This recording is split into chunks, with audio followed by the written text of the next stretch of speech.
आज के वीडियो में हम लोग देखेंगे बीए 6 सेमेस्टर में जो भी बच्चे और जिनका भी हिस्ट्री पेपर है ना, वो भी आप देखिएगा किसमें, तो आप देखिएगा माइनर माइनर पेपर जिसका भी इतिहास होगा और 6 सेमेस्टर में पढ़ रहे हैं तो आपके सिलेबस आज देखिएगा कि आज आप क्या क्या पढ़ना है। आपको सिलेबस में वही बताया जाएगा।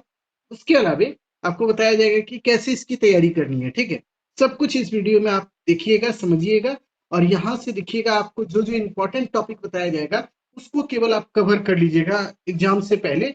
यकीन मानिए आपका 50% तो सिलेबस ऐसे ही कवर हो जाएगा। ठीक है, तो चलिए पहले हम लोग समझते हैं यूजी 5th सेमेस्टर जो पास करके 6th सेमेस्टर में आ गए हैं और उसका इतिहास पेपर अगर है माइनर में तो उसमें क्या क्या पढ़ना है उसको अब देखते हैं। ठीक है, तो चलिए इसमें देखिए यूनिट 1 में आपको क्या पढ़ना है। यूनिट 1 में आप देखिएगा ये जो सिलेबस है ना, मध्यकालीन भारत का इतिहास है। ठीक है, इसमें भारत के ही इतिहास को पढ़ना, मध्यकालीन के इतिहास को। ठीक, इसमें आप पढ़िएगा जैसे कि आप देखेंगे गुलाम वंश के बारे में, उसके बाद आप देखिए दिल्ली सल्तनत और मुगल, ये दोनों पढ़िएगा। फिर देखिए सूफी मत के बारे में, भक्ति आंदोलन के बारे में, विजयनगर साम्राज्य के बारे में, ये सब आपको पूरा का पूरा इसी सिलेबस के अंतर्गत कंप्लीट करना है।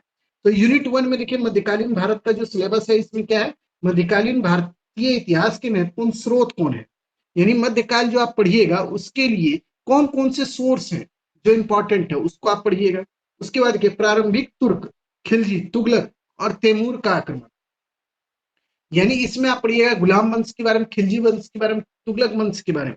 फिर तैमूर का जो आक्रमण हुआ भारत पे उसको भी पढ़िएगा। उसके बाद देखिए विजयनगर साम्राज्य के बारे में पढ़िएगा, उसकी प्रशासन, समाज और अर्थव्यवस्था को पढ़िएगा। अब देखिए इसमें सबसे ज्यादा इंपॉर्टेंट जो है विजयनगर साम्राज्य, VVI है, यहाँ से सवाल रहता है। ठीक है, उसके बाद देखिए सोर्स, ये भी बहुत VVI है। ठीक है, तो ये दोनों टॉपिक से सवाल बहुत ज्यादा रहता है, इसको पहले कवर कीजिएगा। उसके बाद देखिए यूनिट 2, इसमें क्या पढ़िएगा, अफगान और मुगल के बारे में, यानी आप पढ़िएगा अफगान शासन, लोधी और सूर्यवंश के बारे में।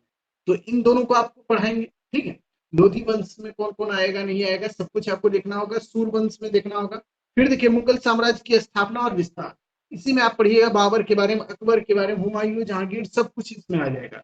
ठीक है, उसके बाद देखिए प्रशासन और राजस्व, यानी कि मुगल काल और जैसे दिल्ली सल्तनत है, इन दोनों ही समय में प्रशासन और राजस्व प्रणाली कैसी थी नहीं थी उसको पढ़िएगा। उसके बाद के यूनिट 3, इसमें औरंगजेब, शिवाजी और अन्य शक्तियों के बारे में पढ़िएगा, यानी शिवाजी के नेतृत्व में मराठा जो है संघ, उसका उदय कैसे हुआ उसको पढ़िएगा, यानी शिवाजी के बारे में पढ़िएगा सीधा। उसके बाद के मराठा प्रशासन, हिंदू पद पातशाही की अवधारणा क्या है उसको पढ़िएगा। यानी कि देखिए आप मराठा जब पढ़िएगा ना, मराठा उसमें आप क्या पढ़िएगा, शिवाजी पढ़िएगा, उसी में आप पढ़िएगा इसके प्रशासन, किसके प्रशासन को, मराठा के प्रशासन को। तो यही जब आप प्रशासन को पढ़िएगा तो ये वाला टॉपिक कंप्लीटली खत्म हो जाएगा। उसके बाद औरंगजेब और मुगल साम्राज्य का पतन, यानी अब आपको अंतिम में पढ़ना औरंगजेब के बारे में, और औरंगजेब के बाद कैसे मुगल सत्ता धराशाही हो जाता है उसको देखिएगा, कैसे मुगल सत्ता कमजोर होगा और ब्रिटिश शासन भारत में धीरे धीरे स्टेब्लिश होगी, उसको आपको पढ़ना पड़ेगा। उसके बाद की यूनिट, ये यूनिट में आप क्या पढ़िएगा, समाज और अर्थव्यवस्था के बारे में, कि जब आप देखिएगा दिल्ली सल्तनत है, मुगल काल है, उस समय हमारा समाज कैसा था भारत का, उसको देखिएगा। हिंदू समाज में क्या दिक्कत थी या नहीं थी उसको पढ़िएगा, मुस्लिम समाज को पढ़िएगा, विभाजन और व्यवसायिक समूह, शिक्षा, महिलाओं की स्थिति, सब कुछ पढ़िएगा। यानी इसमें आप देखिएगा मध्यकाल में जो हमारा समाज है, हिंदू समाज हो, इस्लामिक समाज हो या मुस्लिम समाज हो, उसमें क्या क्या दिक्कत है, चेंजेज है, उसको पढ़ेंगे आप। क्या क्या अच्छाई है उसको भी देखिएगा। उसी में आप देखिएगा महिलाओं की स्थिति कैसी है उसको देखिएगा, एजुकेशन सिस्टम मध्यकाल में कैसा रहा उसको भी देखिएगा, व्यापार वाणिज्य कैसे होता था उसको भी देखिएगा। उसके बाद देखिए कृषि, व्यापार वाणिज्य का विकास और शहरीकरण की प्रक्रिया, ये भी देखिएगा, यानी मुगल काल और दिल्ली सल्तनत में कृषि का विकास कैसे हुआ, व्यापार वाणिज्य कैसे होता था, ट्रेड और ये कॉमर्स कैसे होता था। उसके बाद देखिए शहरीकरण की प्रक्रिया, अर्बनाइजेशन कैसे हुआ, बड़े बड़े शहर कैसे बने, तो ये सब आपको पढ़ना है यूनिट 4 में। ठीक है, अब देखिए अंतिम यूनिट है यूनिट 5, ये भी बहुत इंपॉर्टेंट है। इसमें पढ़िएगा धर्म और संस्कृति के बारे में। जैसे आप देखिए दिल्ली सल्तनत खत्म होता है ना, सल्तनत पीरियड जैसे खत्म होगा, आप देखिएगा भारत में क्या होता है, भक्ति और सूफी आंदोलन शुरू हो जाएगा, तो उसको पढ़िएगा। भक्ति आंदोलन में आप देखिए शंकराचार्य को पढ़िएगा, रामानुजम को पढ़िएगा, उसके बाद देखिए रामानंद को पढ़िएगा, चैतन्य प्रभु को पढ़िएगा, ये सब यहाँ पे आएगा। सूफी संत में आप देखिएगा कि कैसे आप देखिएगा कि सूफी सिलसिला कौन कौन होता है नहीं होता, वो सब सारा चीज यहाँ पे पढ़ना पड़ेगा। उसके बाद कि साहित्य कला और वास्तुकला का विकास, यानी सूफी संत लोग जो है उनके द्वारा कुछ साहित्य भी लिखे गए। उसी तरह आप देखिएगा हिंदू धर्म से रिलेटेड जो भक्ति आंदोलन चला उसमें भी बहुत से साहित्य लिखे गए शंकराचार्य के द्वारा और भी लोगों के द्वारा, तो उन सभी चीजों को आपको पढ़ना पड़ेगा, ठीक है, उनके साहित्य को जानना पड़ेगा, ठीक। तो इसमें आपको यही सब चीज पढ़ाया जाएगा।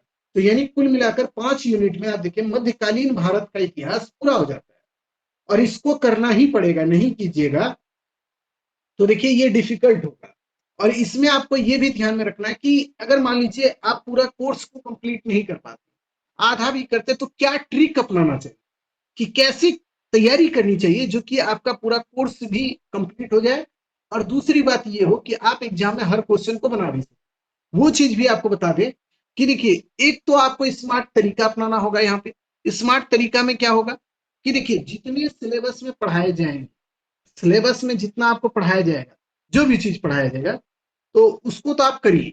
दूसरी बात आपको स्मार्ट यहाँ पे ये बनना है, स्मार्टनेस आपको दिखानी है कि देखिए जो भी टॉपिक आप पढ़ रहे हैं वो तो ठीक है, जो नहीं भी पढ़े हैं ना उसके बारे में भी आपको कुछ ना कुछ सर्च करके या खुद भी आपको देख लेना है, और उसके बारे में थोड़ा बहुत कहानी आपको पता रहेगा तब तो आप लिख पाइएगा। यानी उसकी कहानी को भी जान के आपको शुरू से रखना है, ठीक है। तो इसको भी ध्यान